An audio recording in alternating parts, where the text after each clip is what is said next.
Here I am with Noah and Jon from TechnoBuffalo. You guys are kind of experts in the smartphone field, right? And talking about them anyway. I don't know about Yeah, the you phone talk themselves, about it. yeah. What do you think? Did HP bring the juice today? Did they they deliver? Think beyond? How's it going, man? I'm going to quote somebody else I was talking to earlier who said it's pretty much what we expected, but with some really nice touches. Mm-hmm. For me, the tablet, the touchpad was the star of the show. I think that it really made it seem like webOS was made for a tablet form factor. The Veer, I hated until I touched one, and then I was like, oh, actually, this keyboard might be usable. And I was telling Jon, I tend to get all excited about like gimmickry. You've seen so many phones, and it's like, oh, this phone's so small, I want it. And then maybe a week later, I'm like, I don't want it anymore. But when I actually used one, I was more impressed with it than I was just watching the demo. But I don't know what Jon thinks. I think that touchpad totally killed it. The Pre-3 is definitely an evolutionary step. Bigger screen was definitely what that needed. Definitely a success as far as the hardware goes. Definitely from a disappointment standpoint, no on-screen keyboard. So I think Qualcomm sort of, for next HP now, sort of gives you something in a bigger screen and a higher resolution display and faster processor. They sort of take stuff away.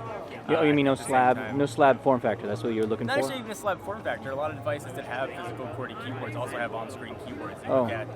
Did they confirm that there will not be one? They did confirm it, actually. We got it on camera asking about it. There was no on-screen keyboard. But really? Because there's the evolutionary one on webOS 2.0. Yeah. I think is that a patch, maybe? Maybe so. Anyway, maybe okay. the homebrew community is pretty strong. So Yeah. they're gonna get They'll get on that right away. Absolutely. Well, Cool. you saying homebrew, kind of leads me to my next point, which is just to say that for me, the big thing here is, it's HP, and HP is enormous. And Serena Williams, who I got to meet, wouldn't have been here. MC Hammer would have been here. I don't want to diss Hammer. He wouldn't have been here. You would not have had the CEO of Qualcomm. You would not have had the chief digital officer from Time Inc. These companies, these people would not have been here if it was a Palm-only event. Which is not a slight on Palm's work. webOS, I think, is fantastic. But now they have this huge company with money and distribution and production channels and all that behind it. I was overhearing some people talking, I don't know if this is actually true, but overhearing some chatter about, marketing starting this weekend on Saturday Night Live, at the Grammys, all this stuff going on, which to me, that's the, just what you said about homebrew made me think there's this split between the enthusiasts, and the critical mass. And those people and critical mass. And they have a much better shot at critical mass now. It's just will they do it? And HP now's got the resources to completely pull off a vertical integration model. I mean, now they're selling you not just the razor but the blades. They've got the capabilities now to really sell you both. Can't wait to get my webOS ink. webOS ink.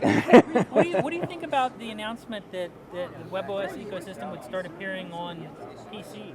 I mean, how do you think that's going to play out? That was surprising. I mean, there was a bit of a shock.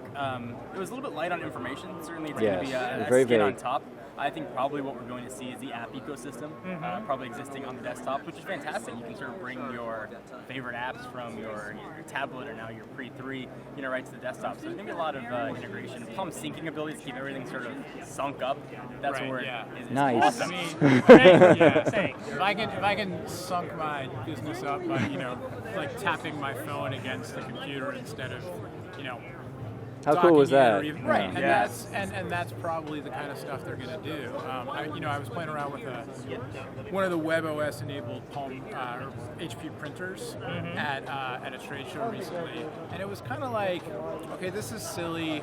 Except I guess like if my parents are visiting and they need to print their boarding passes, and instead of getting their computer onto our router and maybe still maybe like their laptop card, their Wi-Fi card doesn't sync with our router or whatever. Now they can just go to the printer and like Right, you don't have to mess with that. Yeah. Right, and I'm not going to go buy a printer for that. Yeah. But that sort of use case scenario, HP, if anybody, can explode. You can see the appeal. It's interesting. So, Sure. And now here's my big question. What do you think the price point is going to be on the touchpad? Where is HP going to hit it? That's the huge gorilla in the room today. You think they're waiting for the iPad 2? Who knows? They could do it two ways. HP's got the resources to, Noah and I were talking about this earlier, to take a loss on it and make the money back on the apps. That's what I've been saying. You know, they could also take the Motorola approach and sell it for close to $800. But who's going to buy that? Not me. This is just the first number that popped in my head, and but $450, which is $50 cheaper than an iPad. Right, undercut. Usually I'm wrong about these things, so but I agree. I mean, with the whole Apple Palm, history and all that, and I mean, come on, look at the thing. It's very Apple-esque in a lot of ways, and I think, whoever you said it about, I was kind of kidding around on Twitter. I was waiting at the end of the presentation today. I was waiting for the news to break that Apple had just sent out iPad 2 announcement invites. So that whole, don't underestimate the one-upsmanship. But yeah, I think it's got to be under 500. I think so. I think so too, and I wouldn't be surprised at all. That's my prediction, is that HP is going to undercut Apple and try and make this sort of the impulse buy of tech gadgets. Right. Yeah, and and they can do, Apple, is so price control oriented. HP's got distribution everywhere. So I mean, you could see this thing, on sale at Best Buy in a bundle with, I don't know, a printer and a smartphone. Or, I don't know. I'm not a marketing guy, but summer's a long time away too from when this thing's going to be released. I mean, who knows what the tablet marketplace is going to look like at that point? Certainly we'll have the Zoom on the marketplace, but a ton of other Android 3.0 tablets could potentially determine the price. I hope they don't pull a pre, and by the time they get it to market, oh god, please no. Well, I think it's actually good that it's a little farther off, because tonight at the developer event, hopefully we'll be getting our developer kits for the touchpad, and that will give developers time to actually make these. Yeah, and John and I appreciate that you guys offered to build a TechnoBuffalo app for webOS for free. That was really nice of you. Absolutely. Awesome, because we don't have the chops to do it. on camera. Edit, no. All right. Well, guys, thank you very much. Yeah, thanks for having us on. Thank you. Thank you. Nice to meet you both.